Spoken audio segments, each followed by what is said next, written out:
আগামীকাল ফ্যাসিস্ট হাসিনার গণহত্যার বিরুদ্ধে যেটা ট্রায়াল হয়েছে তার রায় বেরোবে। এই নিয়ে একটা চরম আপনার একটা বলা যেতে পারে যে একটা অনিশ্চয়তা, একটা আতঙ্ক সারা দেশে বিরাজ করছে। এই নিয়ে কোনো ওইটা বড় একটা অপেক্ষা রাখে না, এবং একটা মহল এটা নিয়ে বাংলাদেশে আবার একটা নৈরাজ্য সৃষ্টি করার জন্য পায়তারা করছে। আমাদের আজকে রুখে দাঁড়াতে হবে। বাংলাদেশের এই বাংলাদেশের ছাত্রদের অভ্যুত্থানের মধ্য দিয়ে যে সুযোগ আমরা পেয়েছি, সেই সুযোগ যেন আমরা নষ্ট না করি, এবং গণতন্ত্রের উত্তরণের পথকে যেন আমরা আরো সহজ করে তুলি, সেই লক্ষ্যে আমাদেরকে কাজ করতে হবে।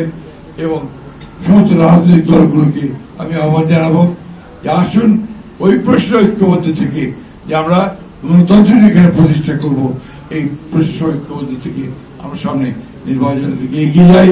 মৌলানা ভাসানীর যে আদর্শ, সেই আদর্শের লক্ষ্য করে আমরা যেন এখানে গণতন্ত্র প্রতিষ্ঠা করতে পারি।